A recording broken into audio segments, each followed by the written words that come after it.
جوانترین و گەرموگەشترین سڵاوەکانتان پێشکەش بینەرانی خۆشەویستی تەلەڤیزیۆنی کۆمەڵا لەگەڵتانین بۆ پێشکەشکردنی گەشتی هەواڵەکانی سەر لە بەیانی ڕۆژی یەکشەممە سەرەتا سەردێڕی گرنگترین هەواڵەکان.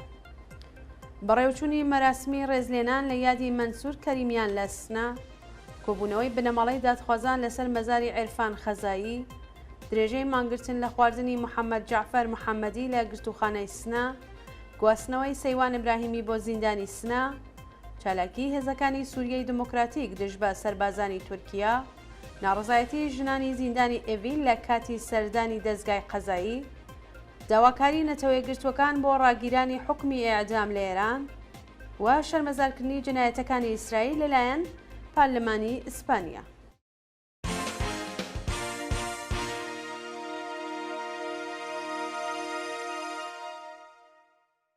درێژێ هەواڵەکان بەڕێوچوونی مەراسمی ڕێزلێنان لە یادی مەنسوور کەریمیان لە سنە، ڕۆژی شەممە 9 مانگی بەفرانبەر کۆمەڵێک لە دانیشتوانی شاری سنە لە مزگەوتی چواریاری نەبی مەراسمێکیان بۆ ڕێزگرتن لە یادی مەنسوور کەریمیان، سینماکاری گیانبەخکردوو لە بردومانی ڕۆژاوای کوردستان لەلایەن تورکیەوە بەڕێوەبرد.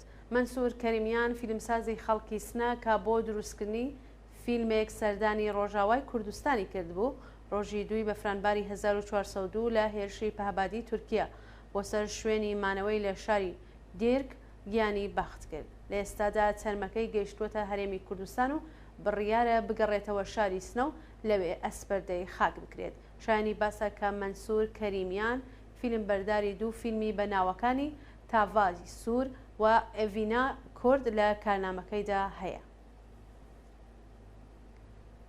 کۆبوونەوەی بنەماڵەی دادخوازان لەسەر مەزاری عێرفان خەزایی، ڕۆژی شەممە 9 بەفرانباری 1402 بنەماڵەی هەمیشە زیندوو شەهریار محەممەدی و یەلدا ئاقافەزلی هاوڕێ لەگەڵ بنەماڵەی عێرفان خەزایی لەسەر مەزاری ئەو هەمیشە زیندووە لە شەهریاری تاران کۆبوونەوە و ڕێزیان لە بیرەوەریەکانی گرت.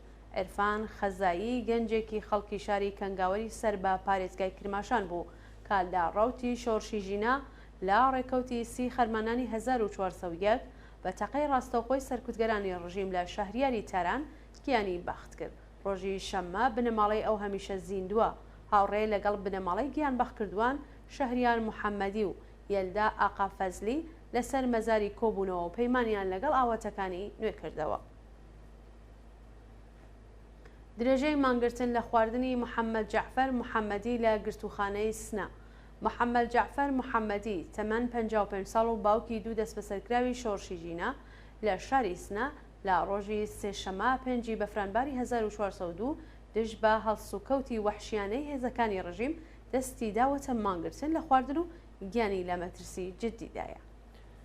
بەیانی دووشەممە 4 بەفرانباری 1402 هێزەکانی ئیتلاعاتی شاری سنە بە شێوەیەکی وەحشیانە هێرشیان کردە سەر ماڵی محەممەد جعفەر محەممەدی و بێ ڕایشکاندنی دەرگا و پەنجەرەی ماڵەکە ناوبراویان بە تونند و تیژیەوە دەست بەسەر کرد. ناوبراو لە ماوەی بەندکرانیدا لە دەستڕاگەیشتن بە پارێزەر و پەیوەندی تەلەفۆنی لەگەڵ بنەماڵەکەی بێبەش و 4 ڕۆژامانی لە خواردن گرتووە.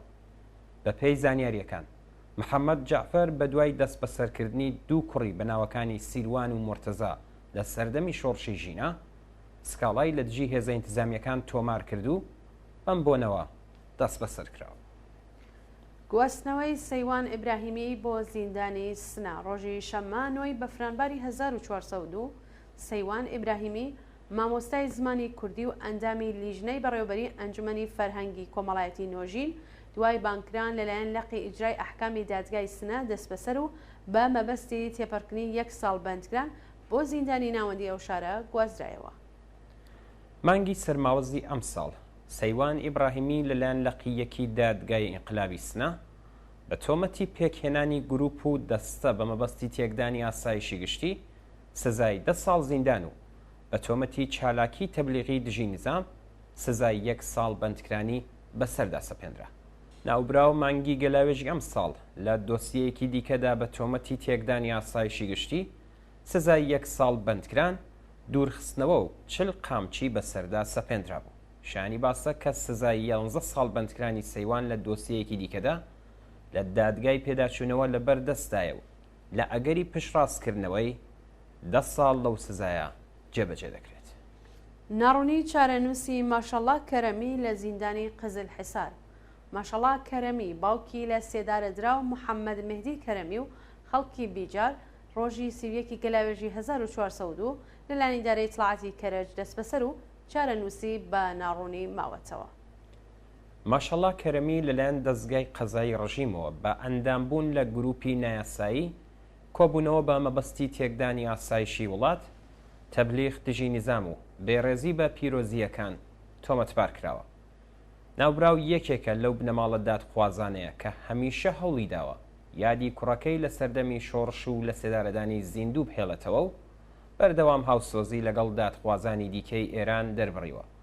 ماشەڵڵا کەرەمی بە دوای 2 مانگونی و بەندکران لە ژووری تاکە کەسیدا ڕۆژی 7 بەفرامبار بۆ زیندانی قزل حەسار گوازرایەوە و چیتر زانیاریەک لەسەر چارەنووسی لە بەردەستانە بووە. چالاکی هێزەکانی سووریای دموکراتیک دژ بە سەربازانی تورکیا.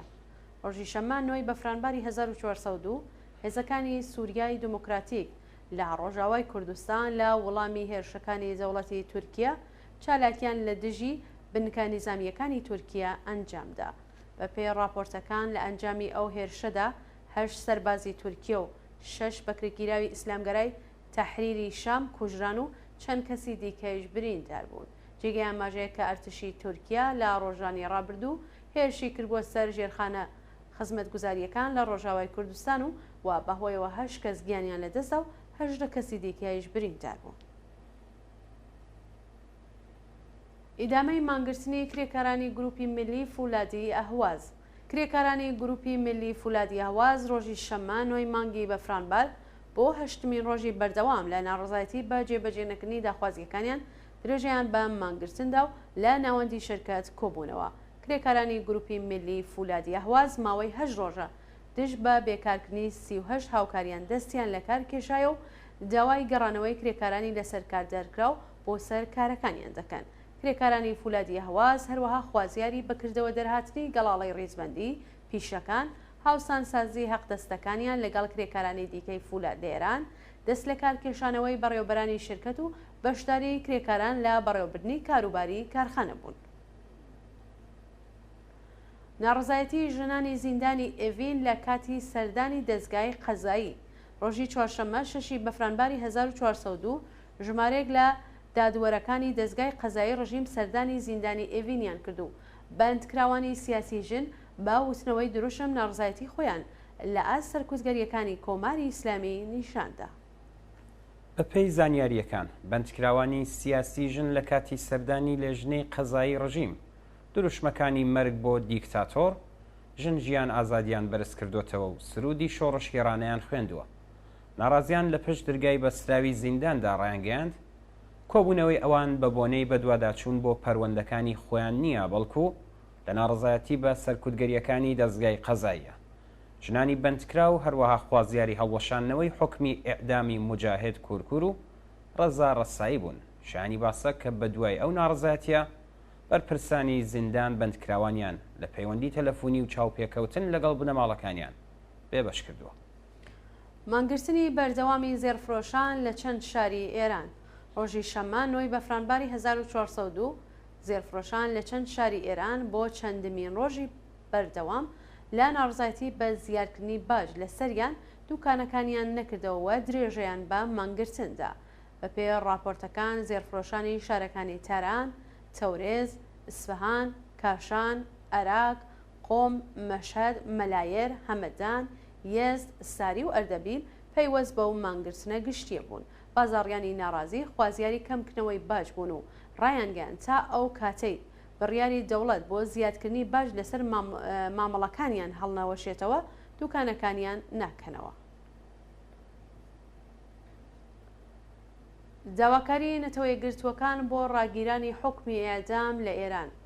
کمیساریای باڵای مافی مرۆڤی نەتەوەی گرتووەکان سەبارەت بە لە سێدارەدانی 4 کەسی دیکە لە ئێران بەبێ دادگایکردنی دادپەروەرانە کاردانەوەی نیشاندا و خوازیاری ڕاگررتنی حکمی ئێعدام بوو. ڤۆڵکەر تورک کۆمیساریای باڵای مافی مرۆڤی نەتەوەی گرتووەکان لەبارەوە گوتوێتی لە سێدارەدرانی ئەم 4 کەسە بەبێ دادگایکرانی دادپەروەرانە و بە تۆمەتی سیخوڕیکردن جێگای داخە و خوازیاری ڕاگررتنی خێرایی سزای ئێعدام بوو. دەستگای قەزایی کۆماری ئیسلامی بەیانی ڕۆژی هەینی هەشتی بە فرامبەر 4 کەسی بەناوەکانی وەفا هەنارە، ئارام ئۆمەری، ڕەحمان پەرهازوو و نەسیم نەمازی بە تۆمەتی محاربە و ئەفساد فیل ئەرز لە ڕێگەی سیخوڕی و هاوکاریکردن لەگەڵ ئیسرائیل لە زیندانی ورمێ لە سێدارەدا. ئێدامیە و 4 بەندکراوە دەنگدانەوەی زۆری لە کۆمەلگای جیهانیدا بە دوای خۆی داهێنا و شەپۆلێک لە ناڕزایەتی دژ بە کۆماری ئیسلامی دەستی پێکرد. دووە هەواڵ شەرمەزارکردنی جنایەتەکانی ئیسرائیل لەلایەن پارلەمانی ئیسپانیا. بەشێک لە نوێنەرانی پارلەمانی ئیسپانیا ڕۆژی شەمە 9 بەفرانبەر بەیاننامەیەکیان دژ بە دەوڵەتی ئیسرائیل واژۆ کرد و تێدا جنایەتەکانی ئیسرائیلیان دژ بە خەڵکی فلستین بە توندی شەرمەزار کرد. زیاتر لە 350 بەرپرسی دەوڵەتی ئیسپانیا لە تۆمارێکی واژۆکراودا خوازیاری سەپاندنی گەماڕۆ بەسەر دەوڵەتی ئیسرائیل و ڕاگررتنی شەڕ بوون. ڕۆژی شەمە یەکێک لە نێونەرانی پارلەمانی ئەو وڵاتە پەیکەری نەمادینی منداڵێکی فلستینی لە پێشچاوی نێونەرانی دیکەی پارلەمان بەرزکردەوە و باسی لە کۆمەڵ کوشکردنی هەزاران ژن و منداڵ لەلایەن ئەرتەشی ئیسرائیل لە کەرتی غەزە کرد.